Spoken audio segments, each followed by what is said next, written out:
चलिए बीती रात के मैच की बात करते हैं, जहां आरसीबी ने हराया भी राजस्थान को और साथ ही साथ अपने लिए प्लेऑफ में, मतलब अभी आज की तारीख में जो टॉप 4 टीमें हैं उसमें जगह भी बना ली। किस तरह से मैच रहा इसका जिक्र कर लेते हैं। राजस्थान को हराया आरसीबी ने 11 रन से। बेंगलुरु ने 206 रन का लक्ष्य दिया था और राजस्थान की टीम 194 रन ही बना पाई। जॉस हेजलवुड ने 33 रन देकर 4 विकेट लिए, उनको प्लेयर ऑफ द मैच चुना गया। मैच एक समय के लिए तो अंकिता ऐसा लगा कि जिस तरह की शुरुआत चाहिए राजस्थान की तरफ से वैसी शुरुआत हुई है और शायद चूंकि ये राजस्थान के लिए भी करो या मरो की लड़ाई थी, उसकी भी स्थिति पॉइंट टेबल में बहुत खराब है, तो ये लग रहा था कि शायद वो जो एक स्पार्क चाहिए होता है आपको, जो एक कमबैक करती हैं टीमें पॉइंट टेबल में एक बार, जिस तरह से मुंबई ने किया है लगातार मैचेस हारने के बाद, शायद राजस्थान वैसा करेगी। लेकिन फिर करीब पहुंचकर, काफी करीब तो नहीं कहेंगे लेकिन हाँ करीब पहुंचकर 194 रन तक पहुंचकर फिर वो बात बनी नहीं। और उसकी वजह यह है कि शायद फिर वही वाली बात की उस तरह का मोमेंटम टीम में राजस्थान की दिखाई नहीं है अभी तक के सीजन में, जिससे आप जीत हासिल करते हैं।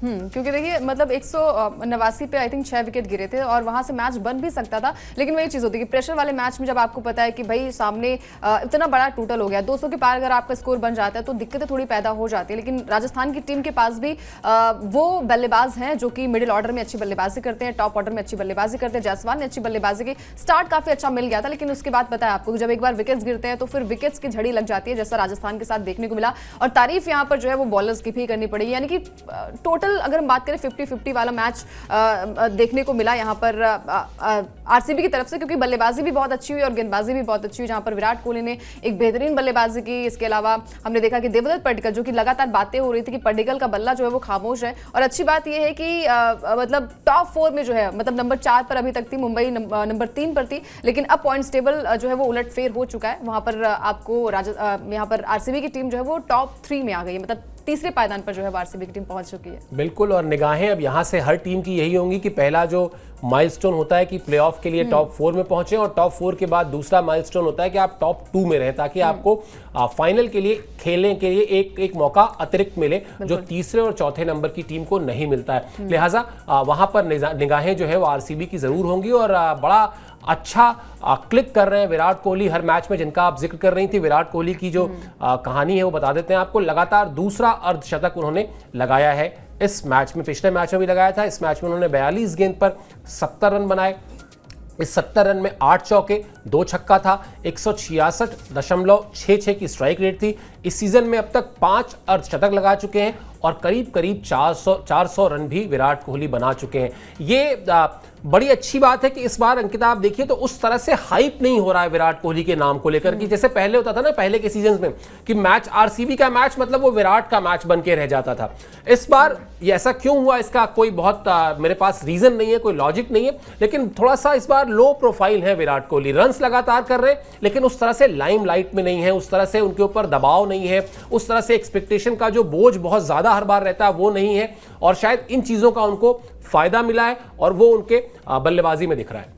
क्योंकि आपने कहा कि प्रेशर नहीं है, तो शायद प्रेशर इसलिए भी नहीं होगा कि आगे के बल्लेबाजों ने मैच को जिताया भी है। चाहे हम पाटीदार की बात करें, चाहे हम टॉप ऑर्डर फिल सॉल्ट की बात करें, हर किसी ने अच्छा प्रदर्शन किया और ओवरऑल प्रदर्शन रहा है। सिर्फ विराट कोहली नहीं, साल 2024 की बात करें तो पहला शतक विराट के बल्ले से ही आया था और शायद हैदराबाद के खिलाफ उन्होंने अपना 100 लगाया था। लेकिन वही चीज है कि बार बार हम कहते हैं कि ना कि हर किसी का कंट्रीब्यूशन होता है, सिर्फ विराट ही विराट नहीं होते। लेकिन विराट कोहली की बल्लेबाजी, मतलब 36 साल का खिलाड़ी है, उसके बावजूद भी क्या कवर ड्राइव, क्या मतलब पुल शॉट लगाते हैं वो। और अच्छी बात यह है कि विराट कोहली अगर चलते हैं, क्योंकि अगर आप टॉप ऑर्डर की बल्लेबाजी की बात करें तो हर एक मैच हमने देखा कि टॉप ऑर्डर बैट्समैन ने जिताया। चाहे एमआई की बात कर लीजिए, टॉप ऑर्डर में जो भी टीम है, मतलब टॉप 4 में जो भी टीमें हैं वहां पर टॉप ऑर्डर का चलना बहुत जरूरी है। और हर एक मैच में हमने देखा है कि विराट कोहली ने अपने आप को प्रूव किया है और बैक टू बैक जो है वो अर्धशतकीय पारी के लिए फैंस जो है, हमें पता है कि आरसीबी है तो विराट कोहली है, ऐसा ही जो नारा लगाती नजर आती है और वैसा ही प्रदर्शन आपको करना पड़ेगा जैसा कि विराट ने पिछले मैच में किया था और कल के मैच में भी वही देखने को मिला। और चेन्नई, खासकर चिन्नास्वामी स्टेडियम में 3 हार चुकी थी, तो ये भी प्रेशर था कि भाई चिन्नास्वामी स्टेडियम में अपने गढ़ में हमें कैसे जीत हासिल करनी है। तो वो गढ़ में जीत हासिल करने का चक्रव्यूह रचा था और वहां से पता है आपको कि अगर आप स्कोर बोर्ड में 200 के पार अगर आप आंकड़े लगा देते, रन्स लगा देते, तो फिर सामने वाली टीम जो है वो थोड़ी सी बैकफुट पर आ जाती है। बिल्कुल, और इसमें बड़ा योगदान रहा विराट कोहली का। क्या कहा विराट कोहली ने वो भी आपको बताते हैं, क्योंकि उन्होंने ये बात कही कि इस मैदान को, इस पिच को समझने का जो है वो फायदा मिला। पिछले 3 मैच बल्लेबाजी के लिहाज से औसत रहे थे, हमने इस मैच से पहले कुछ बातों पर चर्चा की थी। इस मैच में हम बेहतर बल्लेबाजी कर सके। पिच पर बल्लेबाजी उतनी आसान नहीं थी जितना स्कोरबोर्ड को देखकर लग रहा है। ओस की वजह से बाद में बल्ले पर गेंद अच्छी तरह आ रही थी। राजस्थान ने अच्छी बल्लेबाजी की। मैं और देवदत्त इस मैदान को अच्छी तरह समझते हैं। हमने बल्लेबाजी के दौरान टाइमिंग पर ज्यादा ध्यान दिया। यही होता है, मैं बार बार ये पता नहीं कितनी बार अब तक ये उदाहरण दे चुका हूं, लेकिन पता नहीं क्यों मुझे जब ऐसा कोई कहता है तो मुझे गावस्कर याद आते हैं। गावस्कर हमेशा कहते हैं अंकिता कि फॉर्म एक ऐसी चीज है जो कब चली जाएगी नहीं पता। तो जब आपके पास है तब आप कोई लापरवाही मत बरतें, बनाते जाएं रन, लगातार रन बन रहे, लगातार रन बनाइए, क्योंकि जब आप फॉर्म से बाहर होंगे, आपके आउट ऑफ फॉर्म होंगे, तब आपके यही रन्स आपको कॉन्फिडेंस देंगे। विराट कोहली जो कह रहे हैं और जो उन्होंने किया है, ये बिल्कुल यही फॉर्मूला है। अभी रन्स बन रहे, बनाते जाओ, वरना उन्होंने खुद कहा कि बल्लेबाजी उतनी आसान नहीं थी जितनी आसान वो स्कोरबोर्ड पे 200 प्लस देख के लग रहा है। लेकिन अप्लाई किया, बैटिंग के बेसिक चीजों को ध्यान रखा। भाई टाइमिंग, बल्लेबाजी का मतलब ही क्या है अगर आपके पास टाइमिंग नहीं है तो। टाइमिंग का खेल था, अच्छी टाइमिंग की, रन्स किए, अपनी टीम को जीत दिलाई। ये होता है, ये शायद आईपीएल में जहां अब तो कह सकते हैं ना आपकी 13-14 साल के लड़के भी खेलते हैं, भाई एक खेल ही रहा है ना, जो छोटे कम उम्र के खिलाड़ी इस लीग में जुड़े हुए हैं, उनके लिए शायद ये कितना बड़ा सबक है विराट कोहली का स्टेटमेंट कि हमने जब देखा कि बल्लेबाजी आसान नहीं, हमने टाइमिंग पर काम किया और रन्स बनाए। आप अब जब मैदान में जाएं, परिस्थितियों को इज्जत करें, रेस्पेक्ट करें, विरोधी टीम के बॉलर्स को रेस्पेक्ट करें। शायद ये बड़ी सीख भी है यंगस्टर्स के लिए।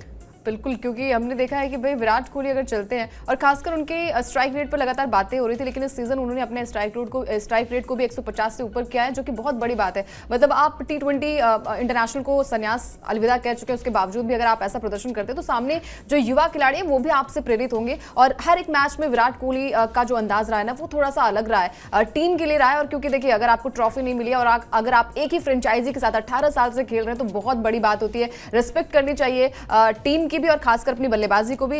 लेकिन बात यहाँ पर, जैसे विराट ने कहा कि भाई रन्स बन रहे थे और उन्होंने कहा कि राजस्थान भी अच्छा खेल रहे थे। ध्रुव जुरेल के और यहाँ पर नीतीश रेड्डी के बीच में पार्टनरशिप भी बिल्ड हुई। 189 पे छठा विकेट गिरा था। वो शायद अगर तेज बल्लेबाजी होती, क्योंकि 18वें ओवर में 2 ओवर बचा है आपके पास, अगर आपको पता है कि भाई यहाँ से 2 या 3 छक्के हम लगाएंगे, 2 या 3 चौके बाउंड्रीज लगाएंगे, क्योंकि डेथ ओवर्स में जो गेंदबाज होते हैं ना, उनकी भी थोड़ी सी हालत गंभीर हो जाती है, वो भी थोड़ा सा प्रेशर में होते हैं। लेकिन आपको पता है कि भाई कृणाल पांड्या, हेजलवुड, जिन्होंने बहुत बेहतरीन गेंदबाजी के 4 विकेट उन्होंने लिए और शांत कराने के लिए ऑस्ट्रेलियाई जाने जाते हैं। और भले ही फ्रेंचाइजी में वो खेल रहे हैं, आईपीएल में खेल रहे हैं, लेकिन उन्हें पता है कि कैसी पिच होती है, क्योंकि इंडिया में बहुत खेल चुके हैं ये सारे खिलाड़ी। और हेजलवुड जो कि हर एक मैच में स्टार्टिंग से लेकर अभी तक, जो हम लगातार फॉर्म की बात कर रहे हैं ना, जो हम भरोसे की बात कर रहे हैं, वो भरोसा जो है वो हेजलवुड ने दिया है अपनी टीम को। पावर प्ले में भी विकेट्स लेते हैं और चाहे डेथ ओवर्स की उनसे गेंदबाजी करा लीजिए, वहां पर भी विकेट लेते हैं। तो अच्छी बात है आरसीबी के लिए कि ऐसा ही प्रदर्शन जो है वो लगातार करे, क्योंकि अगर आप उम्मीद पर छोड़ देंगे ना, फिर फैंस का दिल दुखेगा। बिल्कुल, और वो इंतजार जो है, मतलब अब तो एडल्ट हुआ है, आईपीएल 18वां साल है, तो क्या पता वो जो इंतजार है पहली ट्रॉफी का आरसीबी का, वो जर्सी भी है विराट कोहली की। बिल्कुल, जर्सी भी है, उनका ब्रांड भी है भाई इसी नाम से। चलिए, क्या राजस्थान से कहां गलती हुई ये भी आपको बता देते हैं, क्योंकि लगातार ये चर्चा हो रही कि टीम काफी क्लोज पहुंच गई थी लक्ष्य के, लेकिन उसके बाद गड़बड़ियां हुई और फिर उसका नतीजा है कि हार का सामना करना पड़ा। राजस्थान को अच्छी शुरुआत मिली थी, सिर्फ 4.2 ओवर में 52 रन जोड़ दिए थे टीम ने, यानी इस शुरुआत के बाद आपको मैच जीतना चाहिए था। लेकिन यशस्वी के आउट होने के बाद मिडिल ऑर्डर नहीं चला।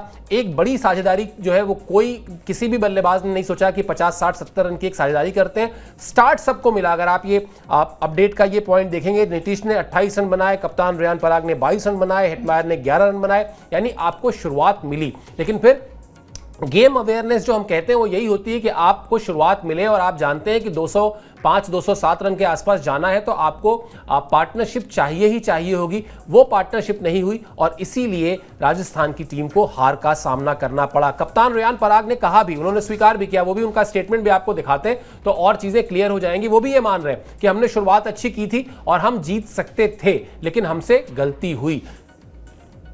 हमने अच्छी गेंदबाजी की, ये 210, 220 रन वाली विकेट थी, हमने उन्हें इससे कम में रोक लिया। बल्लेबाजी में भी हम पारी के बीच तक बेहतर स्थिति में थे, लेकिन हमें अपनी गलती माननी होगी। हमने स्पिन गेंदबाजों के खिलाफ अच्छी बल्लेबाजी नहीं की। ये एक ऐसा टूर्नामेंट है जहां आप एक गलती करते हैं और आपको उसका खामियाजा उठाना पड़ता है। इस मैच में हमारे साथ ऐसा ही हुआ। हमें अब अपनी साख के लिए खेलना होगा। तो मतलब अब ये वो स्थिति है अंकिता कि हम लोग छोटे थे तो कहते थे ना खेलेंगे ना खेलने देंगे, खेल को खराब कर देंगे। तो अब ये राजस्थान जैसी टीम जो है ना, जो ये 8वें 9वें या 7वें नंबर की टीम है, प्लेऑफ की रेस से लगभग बाहर हो चुकी है, ये टीमें अब खराब करेंगी खेल। ऊपर की 4 टीमों का किसी एक बड़ी टीम के खिलाफ अपसेट कर देंगी, किसी एक टीम के पास जिसके पास नंबर 1 पर पहुंचने का मौका होगा उसको हरा देंगी। वो वही इशारा कर रहे हैं कि अब हमको अपनी साख के लिए खेलना है। साख के लिए अगर खेलना है तो उनका क्लियर माइंड है कि भाई प्लेऑफ में भी अब मुश्किल है। हाँ, बिल्कुल बिल्कुल, क्योंकि 8वें या 7वें पायदान पर आप हैं और अगर आपका नेट रन रेट माइनस में चल रहा है, प्लस में भी चल रहा है, पॉइंट्स भी आपके पास कम है, तो फिर आपके लिए दिक्कतें पैदा हो सकती है। और बार बार हम यही बात करते हैं, अगर कप्तानी बदलती है तो फिर माइंडसेट भी बदलता है खिलाड़ी का। और जो कॉम्बिनेशन होता है कि भाई अगर कप्तान रियान है, कप्तान संजू है, तो हर खिलाड़ी का थोड़ा सा खेलने का नजरिया बदल जाता है, कप्तानी करने का नजरिया बदल जाता है, जो कि हमने हर एक मैच में देखा है। और आरसीबी जो कि अभी तक नहीं जीती एक भी ट्रॉफी, उम्मीद यही है कि आईपीएल 2025 में अच्छा प्रदर्शन करें, क्योंकि लगातार अगर आप अच्छा प्रदर्शन करेंगे और अचानक से मतलब जब आप जीत की दहलीज पर आने लगे, प्लेऑफ के लिए क्वालिफाई करने लगे, वहां से अगर आप मतलब आपका ग्राफ गिरने लगेगा तो फैंस की उम्मीदें भी कम हो जाएंगी। लेकिन यहाँ पर रजत की कप्तानी बेहतरीन है, रजत पाटीदार की कप्तानी, भले ही कल 1 रन बनाकर आउट हो गए, लेकिन हर एक मैच में उन्होंने अच्छा किया है। स्टार्टिंग के मैचेस में उन्होंने अपना योगदान दिया, जो कि हर एक खिलाड़ी यही चाहता है, हर एक कप्तान यही चाहता है कि भाई अगर आरसीबी के लिए आप खेल रहे हैं, किसी भी टीम के लिए अगर आप खेल रहे हैं, आप कप्तान है तो आपसे उम्मीदें भी उतनी ज़्यादा होती हैं। लेकिन अगर विराट आपकी टीम में है तो भाई इतनी टेंशन लेने की जरूरत नहीं है। विराट कोहली हर एक मैच में अपने आप की बल्लेबाजी पर ध्यान देते हैं, और खासकर जब आप में वो प्रेशर नहीं होता कि आप कप्तान भी, आपको कप्तानी भी करनी है, तो आप बहुत रिलैक्स होकर बल्लेबाजी करेंगे। क्योंकि हमने टीम इंडिया के लिए भी देखा है कि वो रिलैक्स होकर बल्लेबाजी करते हैं, और फिर आपको पता है कि विराट अगर चल जाते हैं तो फिर छा जाते हैं और मैच को जिताते भी हैं। चिपॉक माफ कीजिएगा, चिन्नास्वामी में ये पहली जीत आई इस सीजन की। उम्मीद है कि आगे भी आरसीबी ऐसा ही प्रदर्शन करे और फैंस को खुश करे। बिल्कुल, फैंस को खुश करे और वो जो इंतजार है उस इंतजार को खत्म करे, क्योंकि कई बार कुछ चीजों का कोई तर्क नहीं समझ में आता, कोई वजह नहीं समझ में आती। बहुत हो गया। हाँ, मतलब मुझे भी ये लगता है कि आरसीबी क्यों नहीं जीती अभी तक, मतलब क्या नहीं है उस टीम के पास। आप पहले ये कहा जाता था बॉलिंग नहीं है उस तरह का, फिर बॉलिंग बैलेंस बिल्कुल एकदम ऐसी बैलेंस साइड है वो, लेकिन फिर भी जीत नहीं पाई है। तो वो एक इंतजार, और सिर्फ मेरा नहीं, करोड़ों क्रिकेट फैंस का इंतजार है। खैर, राजस्थान की थोड़ी सी बात और फटाफट और कर लेते हैं शो रैप अप करने से पहले। क्या स्थिति है राजस्थान की इस मैच के बाद? आखिर क्यों कप्तान साहब कह रहे हैं कि अब हमको अपनी साख के लिए खेलना पड़ेगा? क्योंकि उनको भी अब दिख रहा है कि प्लेऑफ का रास्ता लगभग बंद हो चुका है। 9 मैच में सिर्फ 2 जीत मिली है, यानी सिर्फ 4 अंक हैं। अब 5 मैच बचे हुए, चलिए मान लेते हैं 5 के 5 मैच जीत लिए, तो 5 दूनी 10 और 4 अंक पहले से, यानी 14 अंक तक मैक्सिमम पहुंच सकती है। लेकिन फिर उसके बाद यहां आता है वो विलन जिसका नाम है नेट रन रेट, जो माइनस में है। यानी अगर यहां से राजस्थान की टीम अपना सब कुछ बेस्ट करके 14 पॉइंट तक जाए, कभी कभी ऐसा देखा गया है कि आखिरी टीम प्लेऑफ की जो होती है वो 14 पॉइंट पे रहती है, लेकिन 14 पॉइंट तक जाने के साथ साथ कम से कम 2 या 3 मैचेस में जीत और हार का अंतर इतना बड़ा होना चाहिए कि आपका नेट रन रेट भी माइनस से प्लस में आए और बेहतर हो। तो ये कहानी है। पॉइंट टेबल भी बैक टू बैक दिखा दीजिए, तो फिर उससे और चीजें क्लियर हो जाएंगी, तस्वीर और साफ हो जाएगी। ये देखिए, ये इस वक्त की पॉइंट टेबल है जो आपके सामने है, जहां आप साफ साफ देख सकते हैं गुजरात, दिल्ली और रॉयल चैलेंजर्स बेंगलुरु, तीनों ही टीम के पास 12 पॉइंट है। लेकिन अभी जो हम नेट रन रेट की बात कर रहे थे, उसी का सारा खेल है कि एक टीम 12 अंक के साथ पहले नंबर पर है और वहीं एक टीम 12 अंक के साथ तीसरे नंबर पर है। यही कहानी कुछ चौथे, 5वें और 6ठे नंबर पर भी जाती है, जहां 10 पॉइंट है। तो कुल मिला जुलाकर यहां से अब हर एक मैच आपको सिर्फ जीत या हार के लिहाज से इंपॉर्टेंट नहीं है, बल्कि इस लिहाज से इंपॉर्टेंट है कि उस मैच में जीत या हार का टीम के नेट रन रेट पर क्या असर पड़ता है। इस स्लाइड में आप देख सकते हैं किस तरीके से लखनऊ की टीम हो गई, राजस्थान की टीम हो गई, हैदराबाद की टीम हो गई और चेन्नई की टीम हो गई। ये 4 टीमें हैं जिनका नेट रन रेट माइनस में है। तो अब मतलब बड़ा उलटफेर कोई नहीं हो गया, तो कुछ ऐसी ही तस्वीरें रहने वाली हैं। मतलब ये जो नीचे की टीमें हैं ये तो अब नीचे ही रहेंगी। बस हाँ, साख की लड़ाई में यही हो सकता है कि कोई टीम 8वें की बजाय 7वें पर पहुंच जाए और कोई टीम 10वें की बजाय 8वीं पर पहुंच जाए। तो ये रहेगा पूरा का पूरा फलसफा इस पॉइंट टेबल का, और यही इस पूरी की पूरी उसकी जो अभी तक की फाइंडिंग है, अभी तक जो मैचेस हुए हैं उसके बाद जो स्थितियां हैं वो आपके सामने इस पॉइंट टेबल में दिखाई दे रही हैं। रहेगी हमारी आज के मुकाबले पर नजर, क्योंकि जैसा हमने कहा कि पॉइंट टेबल में नीचे की टीमें भी अब अपनी साख की लड़ाई लड़ेंगी, तो उस पर नजर रहेगी। मैच से पहले जब शो लेकर आएंगे तो आपको प्लेइंग 11 पिच रिपोर्ट पर और डिटेल बातचीत करेंगे। अभी इस शो में इतना ही, लेकिन आपसे गुजारिश हमेशा की तरह यही है, स्पोर्ट्स 9 को सब्सक्राइब कर लीजिए। आप हमसे इस शो में जुड़े, इसके लिए मेरी तरफ से, अंकिता की तरफ से और हमारी स्पोर्ट्स टीम की तरफ से बहुत बहुत शुक्रिया और आभार।